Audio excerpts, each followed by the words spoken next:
नमस्कार दोस्तों PCS academy में मैं आप सभी लोगों का स्वागत करता हूं। और दोस्तों, जो लोग चैनल पर पहली बार विजिट कर रहे हैं, चैनल को सब्सक्राइब करना न भूलें। सब्सक्राइब करने के बाद बेल बटन को जरूर प्रेस कर दें, जिससे आपको टाइम पर नोटिफिकेशन मिलती रहे।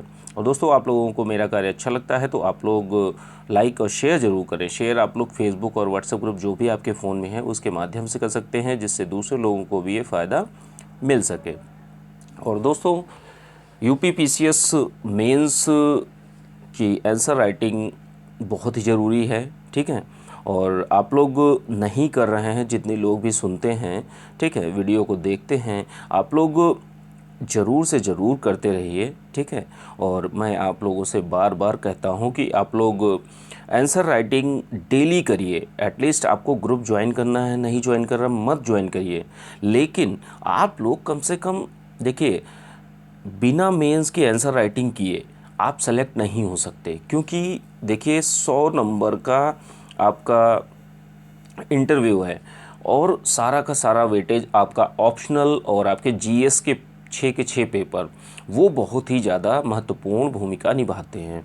तो इन चीज़ों को आप अच्छी तरीके से समझ लीजिए। जो भी व्यक्ति सेलेक्ट होना चाहता है उसको अंततः आंसर राइटिंग दोस्तों करनी ही पड़ेगी, ठीक है। देखने से काम नहीं चलने वाला। जब तक आप खुद नहीं लिखेंगे तब तक आपको फ़ायदा नहीं होने वाला।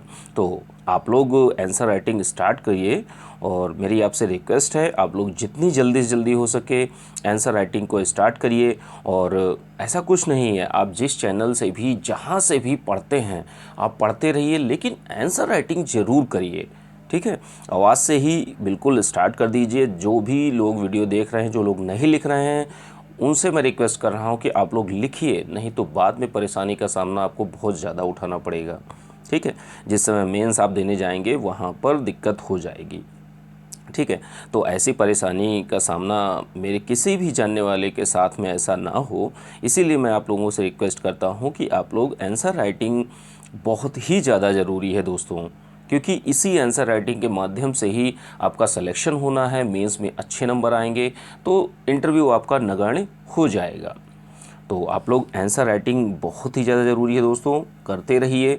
और एक चीज़ और है दोस्तों कि मैं जिसका साथ पकड़ता हूँ, या तो आप चैनल पर देखते हैं या तो आप लिखना शुरू कर देंगे, ठीक है। और या तो मैं इतनी बार बोलूँगा जब तक आप नहीं लिखना स्टार्ट करते तब तक मैं बोलता रहूँगा। या तो आप चैनल को देखना बंद कर देंगे, मुझे उससे कोई फ़र्क नहीं पड़ने वाला। लेकिन दोस्तों, अगर नहीं लिखेंगे तो वो फ़र्क आपको पड़ेगा, आपके ऊपर पड़ेगा। इसीलिए मैं बोल रहा हूँ, आप जहाँ से भी पढ़ते हैं, किसी दूसरे चैनल के माध्यम से पढ़ते हैं, बुक से पढ़ते हैं, कोचिंग से पढ़ते हैं, जहाँ से भी पढ़ते हैं, आप लोग लिखते रहिए। और मैं तो आपसे बोल ही चुका हूँ कि मैं जिसका हाथ पकड़ता हूँ मैं उसका हाथ नहीं छोड़ता। और अंत तक मेरा प्रयास रहेगा और मेरी कोशिश रहेगी कि आप लोग आंसर राइटिंग डेली करें और डेली इस व्हाट्सएप नंबर पर मेरे भेजें और दूसरों के उत्तर भी देखें। देखिए दोस्तों, लिखना ही ज़रूरी नहीं होता, दूसरों के उत्तर देखना भी बहुत ही ज़्यादा ज़रूरी होता है। बहुत से लोगों को लगता होगा मैं क्या बोलता रहता हूँ, 2-4 मिनट ऐसे ही चले जाते हैं।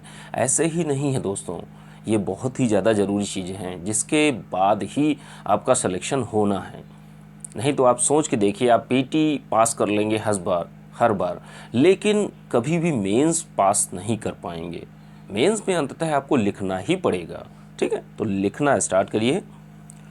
चलिए स्टार्ट करते हैं। आज का प्रश्न देखते हैं। सबसे पहले प्रश्न को किस तरीके से क्या लिखना है उसके बारे में जानते हैं। जैसे ब्रिटिश काल के दौरान सामाजिक धार्मिक सुधार आंदोलनों ने भारतीय समाज में किस प्रकार के परिवर्तनों का मार्ग प्रशस्त किया, स्पष्ट करना है, ठीक है। इस प्रश्न में आप लोगों को बताना क्या है, पहले प्रश्न को अच्छी तरीके से समझिए।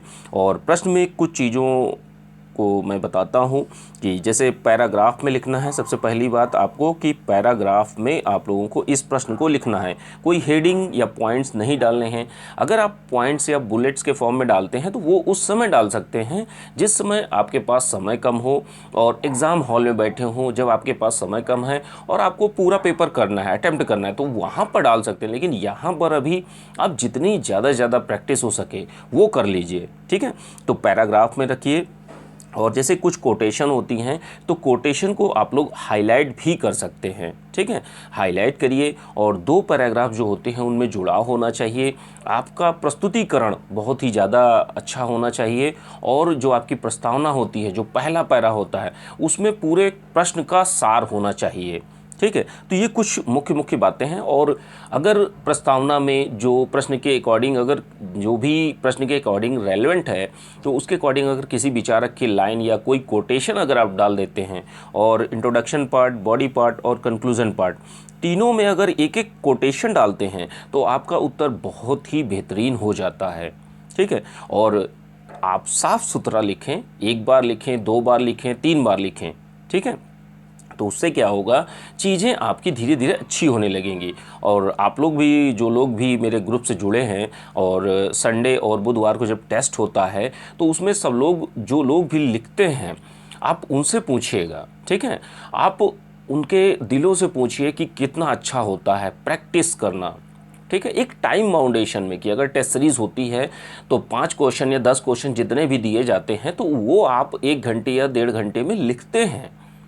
मैटर ये नहीं करता आपने डाला क्या, मैटर ये करता है आपने टाइम पर चीज़ें पूरी करी। जब आप एक बार टाइम पर चीज़ें पूरी करने लगेंगे तो दोबारा नेक्स्ट टाइम में आप पॉइंट को भी ऐड करेंगे, बहुत अच्छी तरीके से ऐड कर ले जाएंगे, ठीक है। तो आप इसी तरीके से कार्य करिए। और इस प्रश्न को लिखने के बाद आप लोगों को इस व्हाट्सएप नंबर पर सेंड करना है, ठीक है। तो हम लोग बात कर रहे थे सामाजिक धार्मिक सुधार आंदोलनों ने भारतीय समाज पर किस प्रकार के परिवर्तनों का मार्ग प्रशस्त किया, या कौन कौन से परिवर्तन आए सामाजिक सुधार आंदोलन के कारण। तो देखिए, हमारे देश में ब्रिटिश काल में जो सामाजिक सुधार आंदोलन है उसके पीछे का थोड़ा सा बैकग्राउंड जानना बहुत ही ज़्यादा ज़रूरी है। कि देखिए, सुधार किसका होता है। सुधार सबसे बड़ी चीज़ यही है, समाज में ऐसी चीज़ें व्याप्त हो चुकी होती हैं या पाई जाती हैं जिसके लिए सुधार की ज़रूरत होती है। जब कोई आदमी गलती ही नहीं करता तो उसको सुधार की किसकी ज़रूरत। तो इसका मतलब है कि उस समय बहुत सारी समस्याएं थीं और सामाजिक सुधार आंदोलन की जो शुरुआत होती है वह 19वीं सदी में होती है, ठीक है। बहुत सारे व्यक्तियों के द्वारा, उनमें स्वामी दयानंद, राम मोहन राय, विवेकानंद और बहुत सारे लोगों ने इसमें योगदान दिया है, ठीक है। थियोसॉफिकल सोसाइटी के एनी बेसेंट और कर्नल अलकाट जिन्होंने स्थापना करी थी, तो इन सब लोगों ने किस बात पर जो जोर दिया, ठीक है, किस बात पर इन्होंने सबसे ज़्यादा बात करी। क्योंकि समाज में व्याप्त जो भी बुराइयां थीं उनको सभी लोग देख रहे थे, समाज में एक नई चेतना आ रही थी, ठीक है। और समाज परिवर्तन के दौर से गुजर रहा था। ब्रिटिश आर्थिक नीतियां जो थीं वो बहुत ज़्यादा शोषणकारी हो चुकी थी। हमारे समाज में हर टाइप से स्त्रियों का हो, चाहे जो जाति व्यवस्था थी वो विकराल रूप धारण कर चुकी थी। तो इन सारी चीज़ों के बीच में एक सामाजिक धार्मिक सुधार आंदोलन की आवश्यकता बहुत ही ज़्यादा पड़ी। और उन्हीं में से व्यक्ति निकल कर आते हैं जो लोग कार्य करते हैं आके, जैसे स्वामी दयानंद हो गए और राम मोहन राय हो गए, विवेकानंद हो गए, और भी बहुत सारे लोग हैं जिन्होंने सामाजिक सुधार आंदोलन में अपना योगदान दिया, ठीक है। अब आगे देखते हैं कि इसकी वजह से क्या क्या हुआ। तो देखिए, सामाजिक सुधार आंदोलन का सबसे बड़ा जो प्रभाव पड़ा वह भारतीय राष्ट्रवाद का विकास हुआ, ठीक है। राष्ट्रवादी एक नई चेतना फैली समाज में, लोगों ने देखा क्या सही है क्या गलत है और चीज़ों को सही ढंग से देखना चालू किया और अपने राष्ट्रवाद मतलब देश के लिए कार्य करना, देश के लिए जो ब्रिटिश आर्थिक नीतियां थी उनके खिलाफ में लड़ाई करने की एक जन चेतना जागृत हुई और राष्ट्रवाद का विकास यहीं शुरुआत होती है।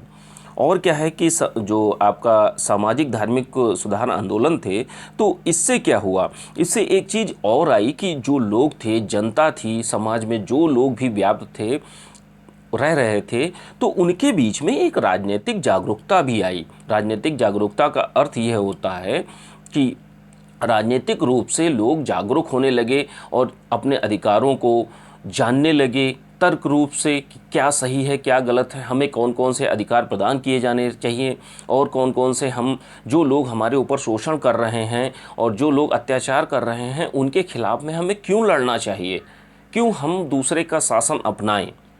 कोई दूसरे देश से आकर हमारे देश में शासन कर रहा है, इस बात की जागरूकता जो राजनीतिक संस्थाएं थी जितनी, तो उनमें सभी जो उच्च पदों पर थे वो आपके ब्रिटिश थे, उन्होंने ही सारी चीज़ें अपने अकॉर्डिंग बना रखी थी। तो उसी समय एक राजनीतिक एक जागरूकता भी फैलती है। और क्या है कि जो सामाजिक धार्मिक सुधार आंदोलन था, तो इसमें ब्रह्म समाज, Arya Samaj, theosophical society, Ramakrishna mission, तो ये बहुत सारी संस्थाओं ने भी बहुत बड़ा योगदान किया। जो हमारा मान लीजिए ये हमारा समाज है, अब समाज में बहुत सारे लोग रह रहे हैं, बहुत सारी टाइप की बुराइयां हैं, तो अब इन चीज़ों के बारे में इन सारी संस्थाओं ने, इन व्यक्तियों ने बताया और बताने के बाद चीज़ों को बताया कि किस तरीके से आपके साथ में क्या चीज़ें घटित हो रही हैं और आप क्या कर रहे हैं, या महिलाओं के प्रति या जाति व्यवस्था को लेके। तो उस समय ऐसी समाज की व्यवस्था बन चुकी थी, तो ये एक समाज सुधार और एक धर्म सुधार की ज़रूरत पड़ी। अब अगला पॉइंट देखते हैं कि क्या है कि नवजीवन और नवीन भावना का विकास हुआ। तो जैसे होता है ना कि हमें पता ही नहीं है कि सही क्या है और गलत क्या है, हम गलत अभी तक करते आए हैं। ठीक है, हम जीव जंतुओं को मारते चले आए हैं, एक दूसरे में लड़ते मरते चले आए हैं। तो जब व्यक्ति को यही नहीं पता होता कि लड़ना क्या है, या जो शोषण कर रहा है हम उसको रोकते भी नहीं, तो ये जब आदमी को या जो भी इंसान है उस व्यक्ति को जब तक पता नहीं रहेगा तब तक कैसे चीज़ें आएंगी। तो ये जितने भी सामाजिक और धार्मिक सुधार आंदोलन हुए, इनके माध्यम से एक नया जीवन आया लोगों में, नया तरीके से जीने का तरीका आया। ठीक है, और क्या है कि एक नवीन भावना का विकास हुआ जो लोगों के बीच में थी, एक गरिमापूर्ण जीवन जीने की भी एक भावना जागृत हुई और जिससे एक राष्ट्रवाद, एक भारतीय राष्ट्रवाद के विकास में सहायक सिद्ध हुआ बाद में जाके। ठीक है, और जो सामाजिक धार्मिक सुधार आंदोलन थे, ये ब्रिटिश आर्थिक नीतियों के प्रति भी ये अपना एक प्रतिरोध जाहिर करते थे, सामाजिक रूप से सभी लोगों को, धार्मिक रूप से सभी लोगों को जागृत करते थे। ठीक है, और क्या है कि जितने भी सामाजिक धार्मिक सुधार आंदोलन हुए, तो इनके जो भी व्यक्ति थे, इनके जो भी संस्थानों के द्वारा जितनी भी चीज़ें बताई गईं, कुछ कार्य भी किए गए इन लोगों के द्वारा। ठीक है, तो जैसे कुछ संस्थाएं हैं शिक्षा के क्षेत्र में, तो जैसे हिंदू कॉलेज बनवाया गया, बीचों की स्थापना की गई, और भी बहुत मोहम्मडन एग्लो मुस्लिम कॉलेज की स्थापना हुई। तो ये बहुत सारी जो संस्थाएं थी, इनका शिक्षा के क्षेत्र में इनका उत्थान हुआ। ठीक है, एक पुनरुत्थान होता है और अच्छी तरीके से शिक्षा का विकास होता है। और क्या है कि लोगों के बीच में एक आधुनिक विचार भी जागृत हुए, इनमें योगदान इन्हीं संस्थाओं का रहा, और भी कई जो चीज़ें थी उनका भी प्रभाव पड़ा। ठीक है, तो आधुनिक विचारों में जैसे क्या है कि स्वतंत्रता, समानता और न्याय, ये सारी चीज़ें और भी बहुत सारी चीज़ें हैं। तो इस टाइप की अवधारणा या जो आधुनिक विचार थे, ये लोगों के बीच में आने लगे। तर्कवाद, क्या सही है, जीवों को मारना क्या गलत है, किसी के साथ में गलत व्यवहार करना गलत है।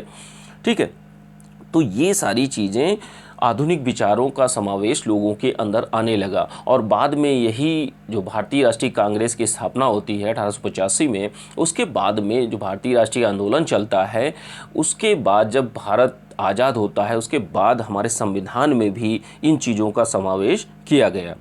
अब देखिए, सामाजिक धार्मिक सुधार आंदोलन जो हुए थे, तो इनमें बहुत सारे लोगों का योगदान था। ठीक है, तो जिसमें ज्योतिबा फुले जाति से संबंधित थी, महिलाओं से संबंधित थी, डी के कर्वे थे। तो ऐसे ही जिन लोगों ने महिलाओं के उत्थान के लिए कार्य किए, जैसे राजा राम मोहन राय ने सती प्रथा का अंत किया, और विलियम बेंटिक के सहयोग से अब विधवा विवाह के लिए सपोर्ट किया गया, बाल विवाह को प्रतिषेध किया गया, निषेध किया गया। ठीक है, तो ये क्या है, महिलाओं की स्थिति जो बहुत ही ज़्यादा बुरी स्थिति में थी, ठीक है। तो उस स्थिति को अच्छी स्टेज में पहुंचाया गया, ठीक है। और क्या किया गया कि हमारे यहाँ जाति व्यवस्था पर भी बहुत जो प्रहार था, एक कड़ा प्रहार किया गया कि जाति व्यवस्था के खिलाफ में गांधी जी ने भी प्रयास किया था, ज्योतिबा फुले और बहुत सारे भीमराव अंबेडकर और भी बहुत सारे लोगों ने कार्य किए थे, ठीक है। लेकिन उससे पहले जब सामाजिक धार्मिक सुधार आंदोलन हुआ तो उसमें भी सभी संस्थाओं ने ये बोला कि जाति व्यवस्था बुराई है, ठीक है। कुछ संस्थाओं के विचार अपने कुछ अलग थे, लेकिन हम उनको नहीं कह सकते, लेकिन एक मूल रूप से कहा जाए तो जो जाति व्यवस्था थी उस पर कड़ा प्रहार किया गया। लोगों में जो छुआछूत का एक विचार था, भेदभाव जो करते थे, हिंदू मुस्लिम, हम सिख हैं, हम ईसाई हैं, तो ये चीज़ें भी एक सर्वधर्म समभाव की भावना का भी प्रचार किया गया इन सभी संस्थाओं के द्वारा, और एक गरिमापूर्ण जीवन जीने के लिए भी इनको प्रेरित किया गया इन्हीं संस्थाओं और इन्हीं व्यक्तियों के द्वारा। और क्या है कि एक नैतिक पूर्ण जीवन जीने के लिए भी इन संस्थाओं ने बार बार इंडिकेट किया, बताया, ठीक है। अपनी शिक्षाओं के माध्यम से, अपने उपदेशों के माध्यम से, वो चाहे राजा राम मोहन राय हों या स्वामी विवेकानंद हों या दयानंद सरस्वती हों, बहुत सारे लोगों ने इन चीज़ों पर बातें करी और सभी ने अपने जो भारतीय राष्ट्रवाद था उसके विकास के लिए, अपने देश के विकास के लिए हर तरीके से योगदान दिया। तो दोस्तों, जो पॉइंट्स थे वो निष्कर्ष में आप लोगों को अच्छी तरीके से बताना है, और निष्कर्ष में दोस्तों आप लोग कोटेशन भी डाल सकते हैं। कुछ पॉइंट्स अगर आप अपनी तरफ से भी ऐड करना चाहते हैं जो प्रश्न के अकॉर्डिंग रेलेवेंट है तो उसको ऐड कर सकते हैं। ऐड करने के बाद आप लोग अपना एक बेहतरीन उत्तर लिखिए, लिखने के बाद इस व्हाट्सएप नंबर पर सेंड करिए आप लोग, ठीक है। चलिए आगे देखते हैं। सेकंड नंबर क्वेश्चन क्या है। सेकंड नंबर क्वेश्चन जो है जीएस सेकंड पेपर का प्रश्न है दोस्तों, और प्रश्न संख्या कौन सी है, प्रश्न संख्या 114 है, और 200 शब्दों में इस प्रश्न को आप लोगों को लिखना है, ठीक है। तो अब बात आती है, हम लोग जीएस सेकंड पेपर की प्रश्न को देखेंगे, ठीक है। तो प्रश्न क्या है, प्रश्न को हम लोग देखते हैं। भारत में लोकतंत्र की गुणवत्ता बढ़ाने के लिए भारत के चुनाव आयोग ने 2016 में कुछ चुनावी सुधारों का प्रस्ताव दिया था, ठीक है। उसके द्वारा कुछ सुझाव दिए गए थे, ठीक है। सुधार जो बताए गए थे, सुझाए गए थे, और वो सुधार किस सीमा तक महत्वपूर्ण हैं यह आपको बताना है, ठीक है। 2016 में भारत के चुनाव आयोग ने कुछ चुनावी सुधारों को प्रस्तावित किया था, और आपको बताना है वो चुनाव सुधार क्या थे और वह किस सीमा तक महत्वपूर्ण है। 3 प्रश्नों का आप लोगों को उत्तर देना है, ठीक है।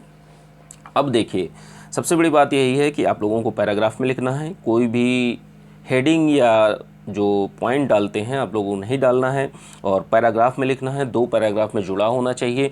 ग्रामेटिकल मिस्टेक्स को आप लोग ध्यान रखिएगा कि आपसे कोई ऐसी मिस्टेक ना हो जो एक व्याकरण के लिहाज से हो, और ऐसी कोई गलती जैसे कॉमा है या फुल स्टॉप है या जो भी ग्रामेटिकल मिस्टेक हैं वो ना होने पाए, क्योंकि वो एग्जामिनर के ऊपर बहुत ही बुरा प्रभाव डालती हैं, ठीक है।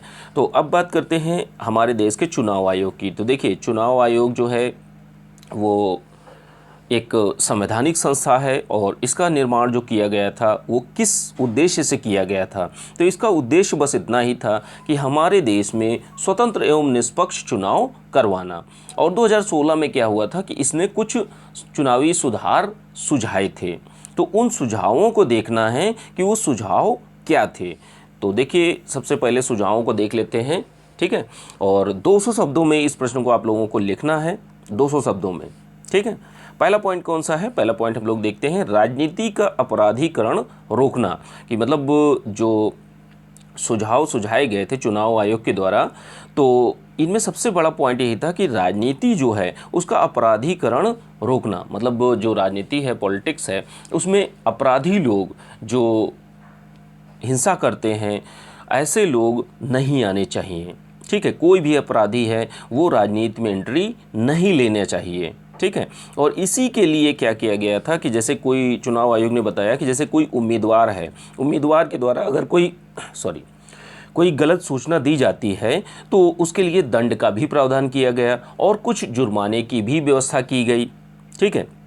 चुनाव आयोग ने एक तीसरा पॉइंट कौन सा सुझाया कि जो एग्जिट पोल होते हैं और जो ओपिनियन पोल होते हैं, ठीक है, और जो पेड न्यूज़ होती हैं, इन पर पूर्ण रूप से प्रतिबंध लगा दिया गया।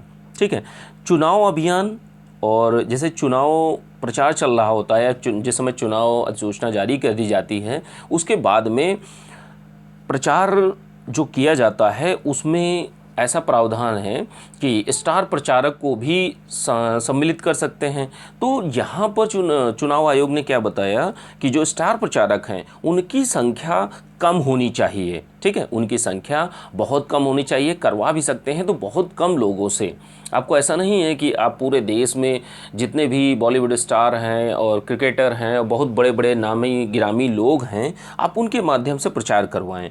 तो ये चुनाव आयोग ने बताया था। ठीक है। अगला पॉइंट क्या है कि चुनाव अभियान के दौरान या चुनाव प्रचार के दौरान कोई भी पार्टी धार्मिक मुद्दे का प्रचार नहीं करेगी, कोई भी संवेदनशील मुद्दे पर बात नहीं करेगी, कोई भी पार्टी हो। ठीक है। तो चुनाव आयोग ने यही बताया था कि कोई भी सांप्रदायिक रूप से या अलगाववाद के रूप से या धार्मिक रूप से या जातिगत रूप से किसी भी प्रकार से अगर कोई भी बोलता है, ठीक है, कोई भी पार्टी प्रचार करती है तो उसको सीधे बैन किया जाना चाहिए। ठीक है। और क्या है कि अगला कि रिश्वतखोरी पर, जैसे कोई उम्मीदवार है रिश्वत देता है चुनाव प्रचार के दौरान या आगे पीछे देता है, पैसे देता है वोट के लिए लोगों को, और या पैसे लेता है किसी संस्था से या किसी संगठन से, कुछ पैसे हैं, मतलब कुछ अमाउंट है, तो उसको लेने के लिए एक अथॉरिटी दी गई है कि आप इतने पैसे ले सकते हैं चंदे के रूप में, लेकिन उसको भी आप लोगों को उजागर करना होगा। उस पार्टी को वो चीज़ें बतानी होंगी, वो चीज़ें स्पष्ट करनी होंगी कि कितने रुपए आप ले सकते हैं और कितने रुपए आपने लिए हैं। ठीक है। और इसी के लिए चुनावी बॉन्ड भी जारी किए गए थे। ठीक है। तो इसको भी अलाउ किया गया था। और जैसे कोई भी उम्मीदवार है अगर रिश्वतखोरी में पाया जाता है तो उसकी उम्मीदवारी रद्द की जानी चाहिए। तो यह चुनाव आयोग ने बताया था। और क्या लास्ट पॉइंट है? लास्ट पॉइंट क्या है कि जैसे जो पार्टियों के चंदे हैं, तो जितने भी चंदे वो दिए जाते हैं लोगों के द्वारा या संस्थानों के द्वारा या किसी और व्यक्ति के द्वारा, तो क्या होगा कि उस चंदे का स्पष्ट ब्यौरा चुनाव आयोग के पास में दिया जाना चाहिए, प्रत्येक उम्मीदवार जो भी नामांकन भरते हैं। और कोई भी गलत सूचना दी जाती है या किसी भी प्रकार से आप चुनाव आयोग के खिलाफ में कोई बयानबाजी करते हैं तो आपका उम्मीदवारी रद्द की जानी चाहिए। तो ये कुछ पॉइंट्स दिए गए थे किसके द्वारा? 2016 में चुनाव आयोग के द्वारा ये चीज़ें बताई गई थी। अब देखिए इसका प्रभाव क्या है या सुधार किस सीमा तक महत्वपूर्ण है। तो यही है कि जो पॉइंट्स थे अगर इनको हमारे देश में लागू कर दिया जाता है जो चुनाव आयोग के द्वारा कहा गया है, तो किस तरीके के प्रभाव आएंगे। ठीक है। तो जैसे सबसे बड़ा प्रभाव यही आएगा कि जो वित्त पोषण होता है पार्टियों का या उम्मीदवारों का, कि वो पैसा कहाँ से लेते हैं, उसमें एक पारदर्शिता आएगी। ठीक है।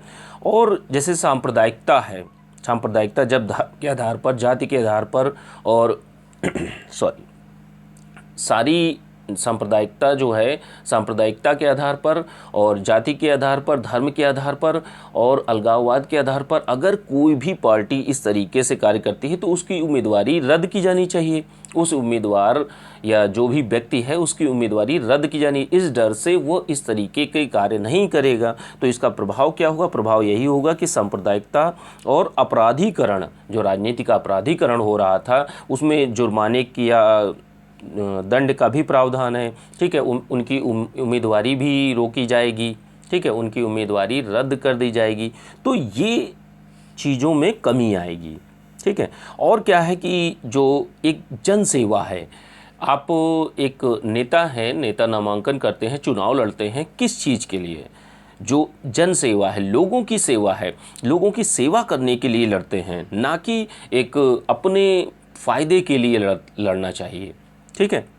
और क्या है कि जो लोगों की भागीदारी है, लोगों की भागीदारी को भी बढ़ाया जा सकता है इन सारे पॉइंट्स को अगर लागू किया जाता है तो। और एक सफल लोकतंत्र बनाने में, हमारे देश में एक सफल लोकतंत्र और सफल समाज को बनाने में, एक अच्छे समाज के निर्माण में ये चीज़ें बहुत ही ज़्यादा महत्वपूर्ण मानी जाती हैं। ठीक है। और जैसे जब राजनीति का अपराधीकरण रुकेगा तो बहुत सारी चीज़ें रुक जाएंगी वहीं से। जब गलत व्यक्ति आपका पार्लियामेंट में नहीं पहुंचेगा तो वो गलत नीतियों को भी नहीं लागू करा पाएगा। और अगर सोच के देखिए कि वर्तमान में अगर व्यवहारिक रूप में देखें तो ये चीज़ें जस्ट उलट होती हैं कि आज की डेट में राजनीति का अपराधीकरण बहुत ही ज़्यादा बढ़ गया है। इसीलिए जो सरकार की योजनाएं या परियोजनाएं, जो भी चीज़ें लागू की जाती हैं, वो गलत तरीके से, गलत लोगों के हाथों की वजह से, या बीच में जो लोग क्रियान्वित करते हैं उन गलत व्यक्तियों की वजह से वो चीज़ें सही लाभार्थी तक नहीं पहुंच पाती हैं। ठीक है। तो ये भी बहुत ही ज़्यादा ज़रूरी है। और अगर चुनाव आयोग, कहते नहीं हैं कि अगर आपने जड़ ही ख़त्म कर दी बुराई की तो काफ़ी हद तक जो भी चीज़ें हैं एक अच्छे समाज को बनाया जा सकता है। और जो भी घटनाएं होती हैं, सांप्रदायिकता, अलगाववाद, जातिवाद, अपराधीकरण और जो भ्रष्टाचार होता है, रिश्वतखोरी होती है और जो राजनीति का अपराधीकरण होता है, ये सारी चीज़ों में कमी आएगी अगर हमारे देश में चुनाव आयोग के जितने भी सुझाव दिए गए हैं उनको अगर मान लिया जाता है तो। और एक अच्छे समाज के निर्माण के लिए, एक अच्छे लोकतंत्र के लिए ये बहुत ही ज़्यादा ज़रूरी है। ठीक है। तो दोस्तों इतने पॉइंट्स मैंने बताए हैं। कुछ पॉइंट्स अगर आपने भी कहीं से पढ़े हों तो आप लोग उसको भी ऐड कर सकते हैं और अपने उत्तर को बेहतरीन बना सकते हैं। निष्कर्ष के रूप में आप लोगों को बताना है सारी चीज़ें कि किस तरीके से ये काम करेगी और जो सुझाव हैं वो किस तरीके से प्रभाव डालेंगे। और लास्ट में आप चुनाव से संबंधित या लोकतंत्र से संबंधित कोई भी एक अच्छी कोटेशन डाल देते हैं तो आपका उत्तर बहुत ही ज़्यादा अच्छा हो जाता है। ठीक है। और इस प्रश्न को आप लोग लिखिए और लिखना स्टार्ट करिए। लिखने के बाद ये मेरा व्हाट्सएप नंबर है, इस पर आप लोग सेंड करिए, या तो टेलीग्राम पर पीसीएस एकेडमी का चैनल है उस पर आप लोग सेंड कर दीजिए। ठीक है। तो दोस्तों आंसर राइटिंग आप लोग स्टार्ट करिए और आज से ही और अभी से ही स्टार्ट करिए। ठीक है। क्योंकि आंसर राइटिंग बहुत ही ज़्यादा ज़रूरी है। ठीक है। चलिए ठीक है। थैंक यू सुनने के लिए।